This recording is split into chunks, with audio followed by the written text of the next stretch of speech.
Ya, saya mau bertanya bagaimana caranya agar kita, berarti Anda dan saya kan, kita semua bisa terhindar dari zina. Nah, itu bagus sekali untuk kita semua karena banyak potensi-potensi yang bisa menjerumuskan kepada kita kepada itu.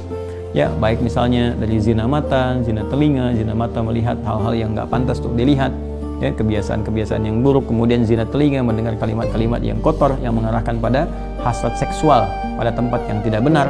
Ya, dan perbuatan-perbuatan yang juga sekarang banyak sekali perangkat-perangkatnya, semoga Allah hindarkan kita dari itu. Termasuk juga iklan-iklan ya. Saya tuh sering kalau lihat misalnya baca ada komentar tunjukin admin kan, oh, kenapa Ustaz ini kok ceramah tapi iklannya snack video. Itu kan algoritma YouTube dari kebiasaan Anda aja nih. Jadi kalau Anda kebiasaannya lihat yang begitu atau klik yang begitu, datangnya seperti itu.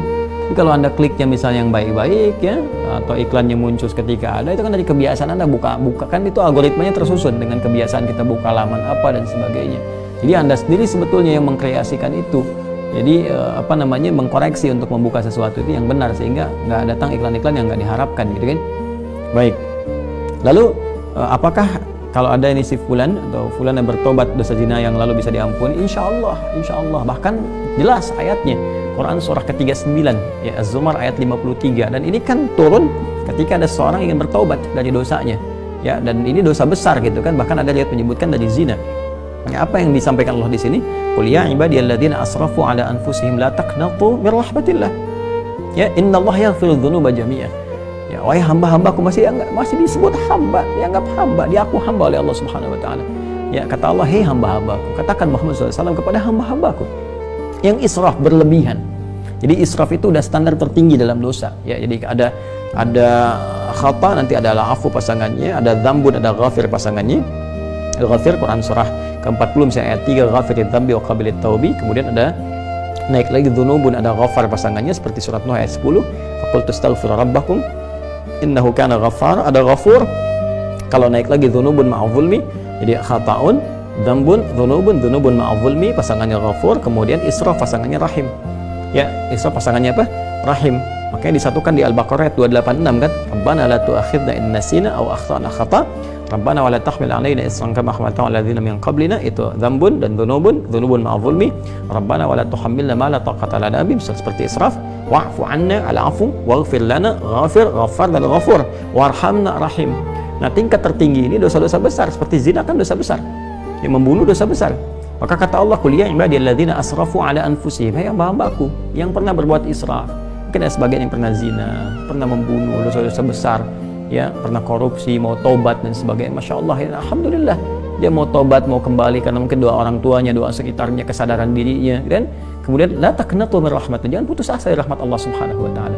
Innallaha yaghfiru dzunuba jami'a. Allah akan mengampuni dosa-dosa itu seluruhnya sepanjang kamu mau tobat. Sepanjang mau tobat. Makanya Allah itu sangat menyukai orang-orang yang tobat dan berusaha kemudian kita mendekat kepada Allah. Dan Allah pun berikan jalan sampai titik terakhir dia, sampai nyawa di kerongkongan. Kan yang paling viral itu kisah Firaun kan?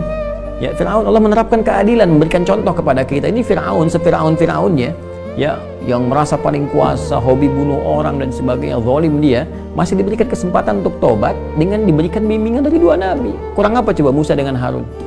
Ya, diutus untuk Firaun. Ya, idhaba ila fir'auna innahu tagha. Datanglah kepada Firaun, dakwahi dia dengan penuh kelembutan. Dia sudah mulai menyimpang. Jadi bukan masalah kekuasaannya yang salah. Kekuasaan silahkan berkuasa, nggak ada masalah gitu kan. Cuma ketika menyimpang dari kekuasaan, ingatkan, kata Allah. Diingatkan itu karena sayang. Kalau nggak sayang dibiarin. Ya, oke, kalau ada ulama bisa mengingatkan, ustaz mengingatkan, kita yang keliru dan sebagainya, nggak usah marah. Kan? Nah, kalau kebaikan kita terima dengan cara yang baik dan mengingatkan pula dengan cara yang baik. Karena kalimat Qur'annya faqula lahu qawlan layyina, katakan dengan cara yang lembut. Ya, supaya dengan kelembutan itu la'allahu yatadzakkara aw yakhsha, mungkin dengan kelembutan itu dia sadar. Ya, ingat kembali bahwa keliru, dia khawatir, dia takut dengan Allah Subhanahu wa taala. Jadi Firaun pun dapat diberikan petunjuk oleh Allah dengan dua nabi, bayangkan, cuma dianya yang enggak mau. Ya, begitu nyawa ke kerongkongan baru munculkan daya tawar gitu. Itu yang jadi persoalan. Ya, jadi semua punya kesempatan untuk kembali. Makanya saya sering katakan Allah sangat mencintai para pelaku maksiat yang gemar bertobat dibandingkan orang soleh yang tidak pernah merasa salah. Ya, jadi saya support teman-teman saudaraku ini atau saudariku, ya kembali kepada Allah, ya, dan tutup semua, jangan diungkap kemana-mana. Kalau sudah berdosa, taubat kita kepada Allah, minta maaf kalau terkait dengan hak-hak manusia. Setelah minta maaf, berbuat lebih baik. terus dan lupakan itu semua, berbuat lebih baik, lebih baik, lebih baik sampai kita merasakan kebaikan itu nikmat dilakukan. Itu halawatul iman namanya. Itu tanda taubat kita diterima oleh Allah Subhanahu wa taala. Tanda taubat itu kan ketika kita menyesali, mengakui, menyesali, kemudian ada rasa nggak enak untuk mengerjakan lagi atau bahkan mendengar, ya ini saya nggak mau dengar. Acara-acara gini sudah nggak suka dan sebagainya. Terus berganti jadi kebaikan.